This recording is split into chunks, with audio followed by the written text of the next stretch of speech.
الحمد لله رب العالمين والعاقبة للمتقين ولا عدوان إلا على الظالمين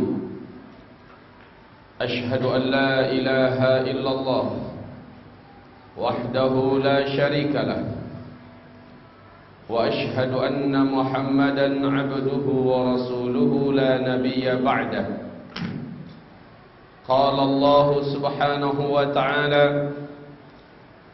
يا أيها الذين آمنوا اتقوا الله حق تقاته ولا تموتن إلا وأنتم مسلمون وقال سبحانه وتعالى يا أيها الناس اتقوا ربكم الذي خلقكم من نفس واحدة وخلق منها زوجها وبث منهما رجالا كثيرا ونساء واتقوا الله الذي تساءلون به والأرحام إن الله كان عليكم رقيبا وقال سبحانه وتعالى يا أيها الذين آمنوا اتقوا الله وقولوا قولا سديدا يصلح لكم أعمالكم ويغفر لكم ذنوبكم ومن يطع الله ورسوله فقد فاز فوزا عظيما اللهم ارحمنا بالقرآن وقال النبي صلى الله عليه وسلم فإن أصدق الحديث كتاب الله وخير الهدي هدي محمد صلى الله عليه وسلم وشر الأمور محدثاتها وكل محدثة بدعة وكل بدعة ضلالة وكل ضلالة في النار أما بعد عباد الله معاشر المسلمين أرشدني وإياكم الله قال الله سبحانه وتعالى إن الله لا يغير ما بقوم حتى يغيروا ما بأنفسهم sesungguhnya Allah Subhanahu wa ta'ala tidaklah merubah apa-apa yang ada pada suatu kaum sampai kaum tersebut yang berupaya, bergerak, berikhtiar untuk merubah apa-apa yang ada di dalam diri-diri mereka. Islam ini ya ibadallah berdiri di atas pemahaman dan manhaj yang pertengahan, atau disebut dengan al-aqidah al-wasatiyah, aqidah yang pertengahan, tidak terlalu berat ke kanan dan juga tidak berat ke kiri, benar-benar pertengahan. Di satu sisi ada satu kelompok sesat yang disebut dengan Qadariyah. Di sisi yang lain, lawannya ada kelompok sesat disebut dengan Jabariyah. Qadariyah mereka adalah yang mengatakan takdir kita sendiri yang buat. Tidak ada itu takdir, kita yang menentukan apa yang akan kita lakukan, apa yang akan kita pilih, dan apa yang terjadi itu seluruhnya dipulangkan oleh Allah kepada kita. Maka kita yang menentukan garis hidup ini. Allah tidak campur tangan sedikit pun terhadap apa dan terhadap takdir yang kita lakoni. Ini pendapat satu kelompok sesat yang pertama.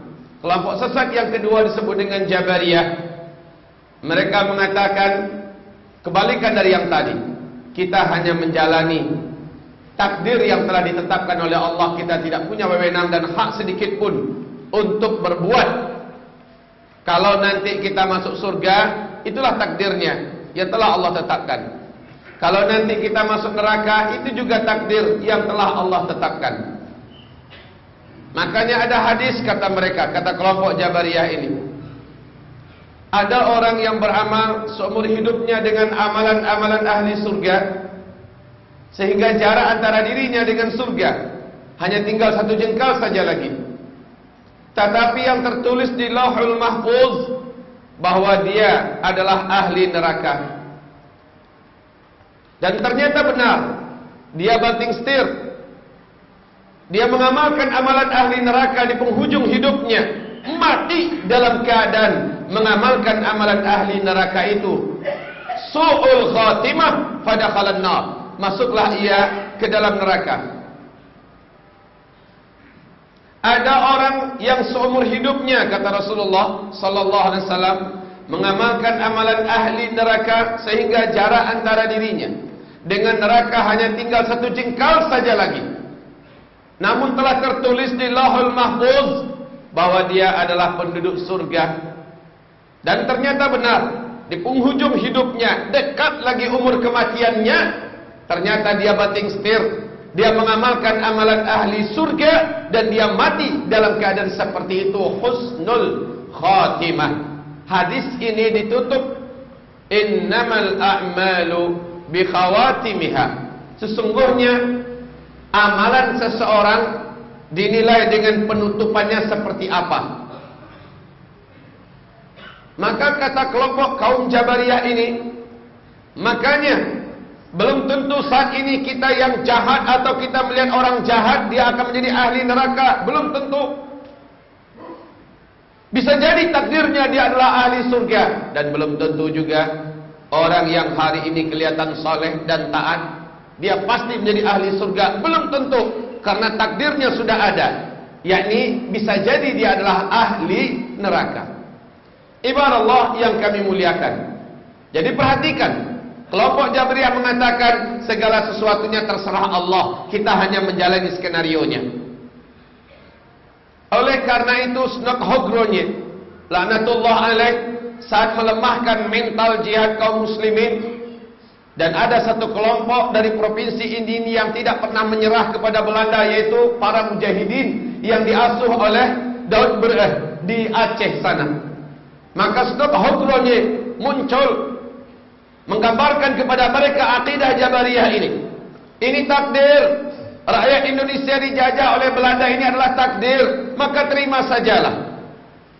Toh yang menerima insyaAllah nanti kalau dia dibunuh atau mati masuk surga karena dia syahid. Ini adalah takdir. Ibarat Allah, pemahaman yang seperti ini berbahaya.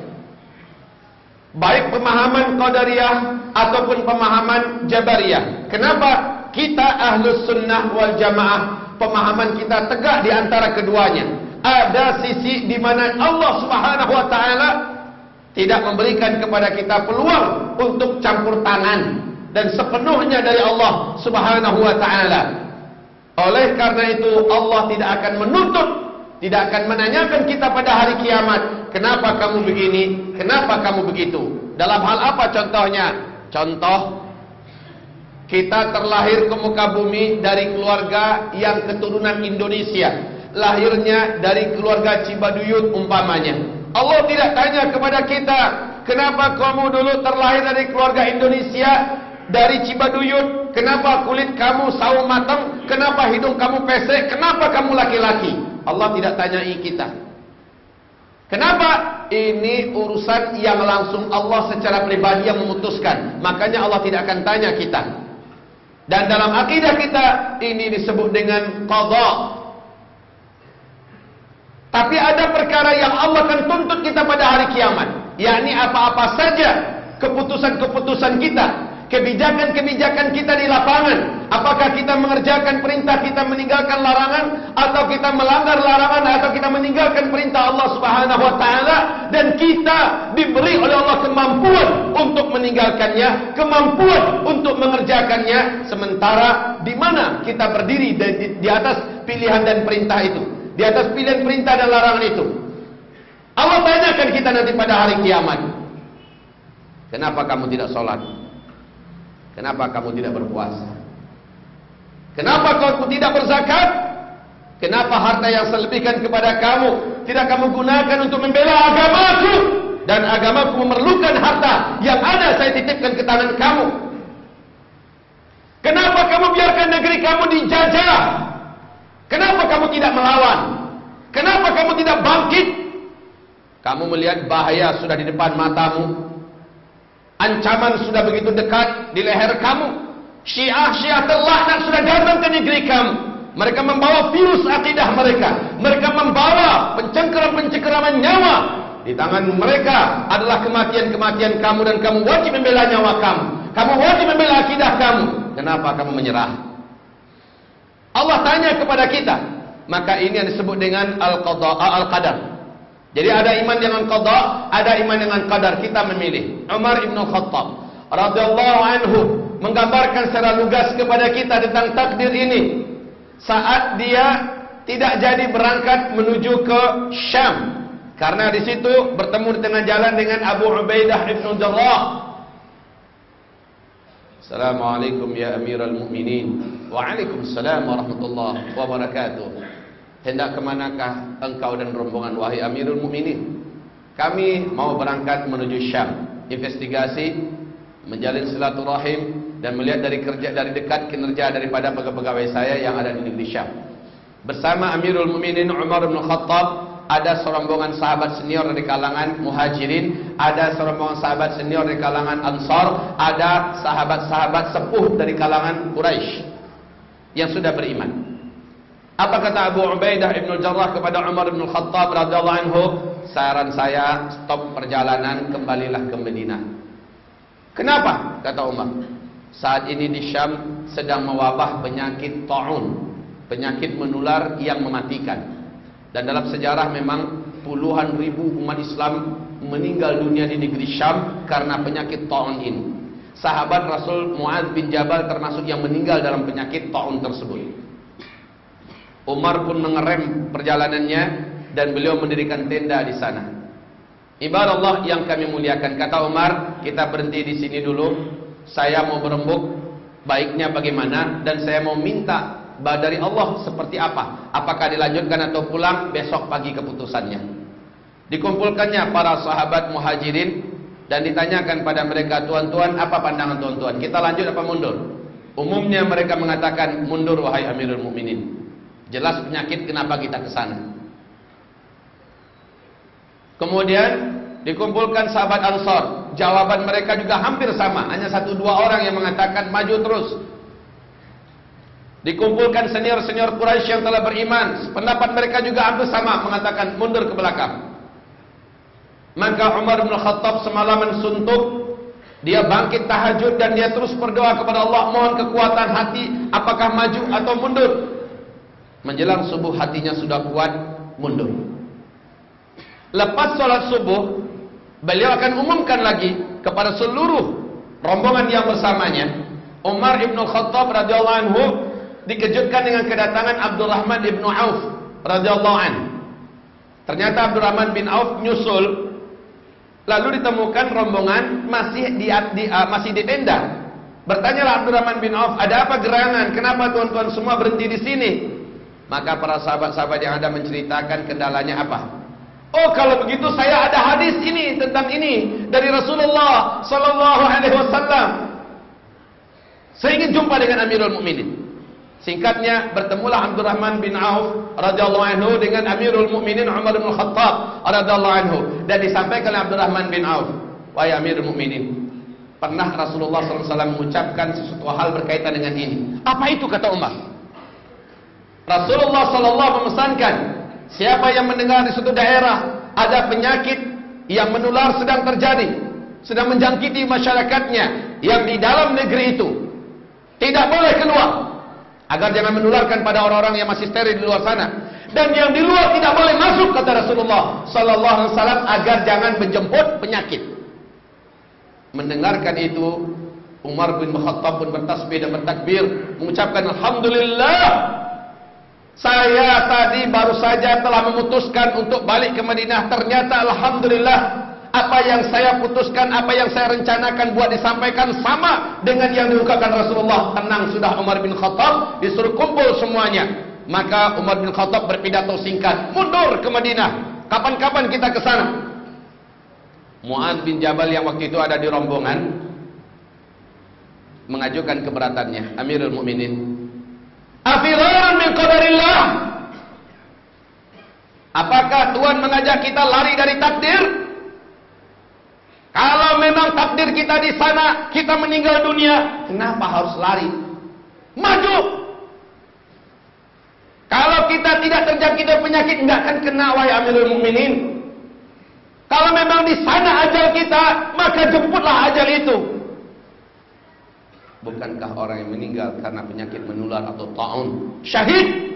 Demikian kata Mu'adz bin Jabal.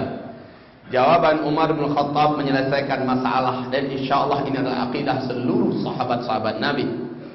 Naam. Nafirru min qadarillah ila qadarillah. Ya, kita lari dari satu takdir Allah kepada satu takdir Allah yang lain. Takdir itu ada dua, takdir yang buruk, takdir yang baik. Kalau maju ke depan, takdirnya kita terjangkiti penyakit. Itu sunnatullah. Kalau kita maju, kita kena. Insya Allah kita akan kena. Tapi ada satu takdir yang lain. Kalau kita tidak maju, kita selamat karena kita diperintahkan Rasulullah jangan masuk. Maka kita taat pada Rasul, kita juga selamat dari menjemput takdir yang buruk. Ada takdir yang baik di kota Madinah. Kapan-kapan toh kita maju lagi ke depan. Ini penyelesaian masalah kaum muslimin. Bahwa dalam masalah takdir, kita yang memutuskan, kita yang menentukan. Maka takdir kita adalah hasil akhir daripada keputusan kita. Takdir kita adalah hasil akhir daripada pilihan kita. Itu yang takdir ibadah Allah yang kami muliakan. Indonesia mau jadi apa? Mau dapat pemimpin seperti apa? Kenapa dapat pemimpin seperti ini sekarang? Apakah ini takdir? Iya, karena kita yang pilih. Kenapa istri saya semacam ini? Kenapa anak-anak saya begini? Kenapa kamu pilih dia untuk jadi istri kamu? Bukankah Rasulullah mengatakan jangan nikahi wanita hanya karena kecantikannya, jangan nikahi wanita karena hanya jabatannya, hanya karena keturunannya, hanya karena hartanya, tapi nikahilah karena agamanya. Kita yang memilih terpesona oleh kecantikannya, sementara agamanya jauh. Lalu akhirnya menderita. Punya anak-anak pun jadi anak-anak yang biadab, bangsat, bajingan, tidak berakhlak karena ibunya seperti itu. Jangan ratapi ini takdirku. Iya, ini takdir Anda karena Anda yang memilih wanita seperti itu. Islam telah memberikan tuntunan kepada kita agar kita dapat menyongsong takdir itu yang benar. Pilihlah jalannya. Fahadainahum najdain. Kami bentangkan di hadapan mereka dua jalan. Satu jalan kelihatan berat, mendaki, tapi ujungnya adalah kenikmatan. Satu berat kelihatannya menurun, enak, lurus, tapi di ujungnya adalah jurang neraka jahanam. Mau pilih yang mana? Islam memberikan tuntunan, nih jalannya. Maka yang mau melawan hawa nafsunya, tunduk kepada perintah Allah, mentaslimkan dirinya di hadapan Allah Subhanahu wa taala, mengislamkan dirinya secara kafir, insyaallah dalam hidup ini dia akan mendapatkan hasanah di dunia, hasanah di akhirat, selamat dari neraka Allah. Tetapi apabila dalam hidup ini dia lawan syariat Allah, dia tidak mau patuhi ajaran Allah Subhanahu wa taala, dia lebih ikuti hawa nafsunya, berarti dia mengambil jalan kiri. Maka ujungnya ada di sana, yaitu neraka. Itulah takdir dia. Bukankah Nabi SAW bersabda, "Ma minkum," tidak ada di antara kamu seorang pun saja, melainkan saat ini namanya sudah ada di dalam surga. Dibangunkan untuknya satu istana, lengkap dengan interior dan eksteriornya, lengkap seluruhnya di dalam surga atas nama dia. Dan tidak ada salah seorang pun di antara kamu kecuali saat ini juga namanya sudah ada di dalam neraka. Zulkifli Muhammad Ali. Nama saya hari ini sudah ada di dalam surga. Gedung istana maha besar, maha mewah yang tidak terbeli oleh apapun, yang tidak terbayangkan dan tidak pernah dilihat di muka bumi ini, telah disediakan di surga sana atas nama saya.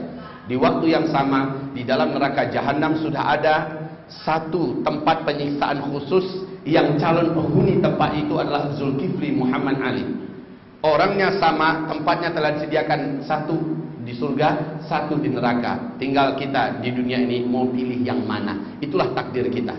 Maka kita memilih jalan apa, kita sedang menuju kepada takdir kita. Dan Allah tidak menzalimi kita. Allah tidak menzalimi kita. Makanya nanti pada hari kiamat, orang tidak akan banyak membantah Allah. Subhanahu wa ta'ala. Kenapa? Dia sadar dia yang memilih dulu untuk menempuh jalan maksiat, jalan dosa, nyerah pada lawan. Makanya dalam Islam ini, sejengkal saja tanah kamu dijajah oleh orang kafir, wajib lawan, wajib bebaskan. Kalau kamu terbunuh, kamu syahid. Ada 6 keutamaan untuk orang yang syahid, karena membebaskan tanah airnya yang dijajah oleh musuh-musuh Allah Subhanahu wa ta'ala. Demikian ibadah Allah. Kalau kita diem saja, nerimo inilah takdirku, lalu kita mampus, kita mati, bagaimana menjawab Allah Subhanahu wa ta'ala? Padahal Allah mewajibkan kita untuk bangkit dan berjihad. Ibadah Allah, kita tidak menginginkan perang. Demi Allah, saya dan bapak mungkin perasaannya sama, benci dengan perang, takut dengan perang, demi Allah. Tetapi ibadah Allah Subhanahu wa ta'ala, kutiba alaikumul qital wa huwa kurhul lakum. Diwajibkan bagi kamu perang, dan perang itu kamu benci. Kalau ada yang senang dengan perang, itu enggak normal. Karena dalam Al-Quran Allah mengatakan perang itu kamu benci. Tapi ketika perang itu diwajibkan, komandan perang selalu musuh yang mendorongnya pertama sekali. Mereka yang menggendang tabu perang ini, ibarat Allah yang kami muliakan. Dan kita tidak menginginkan perang. Tapi ketika mereka mengganggu, kita lebah. Kita tidak akan mau diganggu. Tapi saat kita sudah diganggu, mati pun siap. Dan kalau kita menyerah, ingat, kalau kita menyerah, dayus, tidak akan bisa mencium bau surga. Padahal surga akan tercium dari jarak 500 tahun perjalanan. Nyerah aja, inilah takdirku, maka mati mampuslah. Digorok leher, digorok lawan lehernya, mampuslah. Bangkit melawan, jangan sampai mampus konyol. Bangkit melawan. Persiapkan diri hari ini, persiapkan imannya, ilmunya, amal solehnya. Bersatulah dengan umat Islam Ahlus Sunnah wal Jamaah yang lain. Upayakan jangan sampai berbenturan dan mau dibentur-benturkan dengan umat muslim Ahlus Sunnah wal Jamaah yang lain. Ibadah Allah, Indonesia ini di masa yang akan datang hanya Ahlus Sunnah wal Jamaah yang mampu menjaganya, hanya Ahlus Sunnah wal Jamaah yang mampu memeliharanya. Dan darah-darah para syuhada terdahulu yang telah memerdekakan Indonesia dari penjajah-penjajah biadab Belanda, penjajah-penjajah yang keparat dari Jepang dulu, hanya Ahlus Sunnah wal Jamaah yang bangkit tampil menyelamatkan Indonesia. NKRI ini tidak akan pernah ada dan tidak akan pernah wujud di masa yang akan datang kalau bukan umat Ahlus Sunnah wal Jamaah. Dan kita besok ke depan akan memberikan andil yang nyata. Selama ini kita dianaktirikan, selama ini kita ditindas, selama ini kita telah dizalimi. Tapi kita akan lihatkan kepada mereka bahwa Indonesia ini tidak akan ada kalau tidak ada kita. InsyaAllah ta'ala ibadah Allah yang kami muliakan, kita bukan umat yang menerima dengan takdir, sementara kita tidak berbuat untuk sesuatu untuk merubah takdir. Kamu tidak akan dirubah oleh Allah sampai kamu merubah diri kamu sendiri. Demikian ayat pertama yang kita bacakan. Astaghfiru rabbakum innahu kana ghaffara yursilis samaa 'alaikum midrara. Alhamdulillahil wahidil ahadil fardis samad alladzi lam yalid ولم يولد ولم يكن له كفوا أحد أشهد أن لا إله إلا الله وحده لا شريك له وأشهد أن محمدا عبده ورسوله لا نبي بعده. Di dalam hadis sahih Bukhari dan sahih Muslim, Rasulullah sallallahu alaihi wasallam telah bersabda, sayati alaikum zaman alladhi ba'dahu syarrun minhu hatta talqaw rabbakum. Akan tiba kepada kamu suatu zaman, pada masa itu orang yang menemukan hari ini lebih buruk daripada hari sebelumnya, dan hari esok lebih buruk daripada hari ini. Hatta talqaw rabbakum, sampai kamu semua berjumpa dengan Allah Rabb kamu. Tanda besar kiamat itu ada 10. Tanda besar kiamat yang ke-7 adalah seluruh umat Islam di muka bumi ini serentak meninggal dunia karena angin lembut yang bertiup dari daerah timur atau dalam riwayat yang lain dari daerah Yaman. maka hatta talqau rabbakum, sehingga seluruh kamu berjumpa dengan Rabb kamu. Artinya zaman yang dimaksud, di mana zaman itu kedepannya hari-hari dan bertambah waktunya akan makin buruk daripada sebelumnya. Zaman itu insyaallah ta'ala adalah pada periode keempat. Periode pertama periode kenabian, periode kedua periode kekhalifahan, periode ketiga periode kerajaan-kerajaan Islam yang menggigit, periode keempat periode kediktatoran, dan periode kelima periode khilafah kembali. Dan di periode inilah tanda besar kiamat yang ketujuh terjadi, yaitu meninggalnya seluruh umat Islam sedunia. Nah, periode yang paling mengerikan itu adalah pada periode keempat, itu periode kita sekarang. Inilah periode di mana umat Islam benar-benar akan menemukan bertambah waktu akan bertambah buruk apapun urusan, apapun. Tetapi orang yang mampu eksis menampilkan imannya, berpegang erat dengan Al-Quran dan Sunnah apapun tantangannya, nilai mereka, pahala mereka 50 pahala para sahabat. Dan Rasul mengumumkan bahwa itu orang yang hidup di akhir zaman, di zaman yang seperti itu adalah saudara-saudaraku. Para sahabat-sahabat berkata, bukankah kami saudaramu ya Rasulullah? Bukan, kalian semua sahabat-sahabatku. Yang saudara-saudaraku adalah kaum yang datang setelah kamu sekalian. Mereka tidak pernah melihat aku, mereka tidak menyaksikan mukjizatku dan tidak menyaksikan wahyu turun, dan mereka hidupnya adalah di penghujung zaman. Mereka berpegang erat dengan sunnahku. Mereka adalah orang-orang yang menghidupkan sunnahku. Mereka sangat mencintaiku seperti kalian mencintai aku. Maka kaum muslimin, jadilah manusia yang seperti ini. Manusia yang enggak nerimo, manusia yang enggak nyerah, yang enggak menyerahkan dirinya kepada arus. Kemana arusnya ya sudah seperti ini. Enggak, lawan arus kaum muslimin. Jadilah generasi ghuraba, generasi yang bangkit. Masalahnya kita berhasil atau tidak berhasil bukan itu yang ditanya oleh Allah. Yang ditanya nanti oleh Allah, kamu sudah berbuat apa tidak? Kamu sudah bekerja apa untuk Islam ini? Kamu sudah lakukan apa dalam menyelamatkan Indonesia? Kamu sudah buat apa? Kamu kumpulkan harta yang banyak-banyak, buat apa? Buat melawan Syiah apa tidak? Buat menyelamatkan Sunnah wal Jamaah apa tidak? Itu yang akan ditanya oleh Allah Subhanahu wa taala, ibadallah. Harta yang banyak, rumah yang banyak, tanah yang luas, itu semuanya hanya akan menjadi ratapan yang memberatkan kita nanti di hari kiamat. Sementara kalau seandainya semua yang Allah berikan kepada kita, kita jadikan sebagai sarana mendekatkan diri kita kepada Allah, semakin dekat, semakin dekat, semakin dekat, itulah yang Allah inginkan. Itulah makna syukur itu, dan pasti Allah akan tambahkan. La in syakartum la azidannakum wa la in kafartum inna azabi lasyadid. Ibarat Allah yang kami muliakan, mari bergabung dalam perjuangan ini. Mari bergabung kaum muslimin. Amal ibadah yang secara pribadi dibandingkan dengan amal berjamaah untuk kepentingan besar, jauh lebih besar pahalanya di sisi Allah Subhanahu wa taala. Maka jangan pernah tercecer, jangan pernah sendirian, apalagi dalam menghadapi musuh bersama yang saat ini mereka sudah tertanzim dengan sempurna di Indonesia ini. Mari bersama wahai kaum muslimin. Jangan lagi ada pengkotak-kotakan, itu NU, itu Muhammadiyah, ini Persis, ini HTI, ini PKS. Sudah tutup dulu itu semua kaum muslimin. Siapa di depan kita? Musuh kita sudah jelas-jelas di depan kita. Seluruh orang Ahlus Sunnah wal Jamaah jelas akan mereka sikat habis. Yang di luar kelompok mereka, di luar daripada kelompok Syiah ini akan mereka habisi kaum muslimin. Bagi mereka, seperti kata laknatullah alaih Nu'man al-Jazairi, bahwa halal darah kaum muslimin dan halal harta mereka. Siapapun umat Islam, kalau seandainya kamu bisa menyiksa mereka, kamu wajib masuk surga. Kalau ada umat Islam Sunni, bisa kamu siksa mereka lalu kamu bunuh, kamu wajib masuk surga tanpa hisab. Itu akidah mereka, dan itu ada dalam kitab-kitab suci mereka. La haula wala quwwata illa billahil aliyyil azim.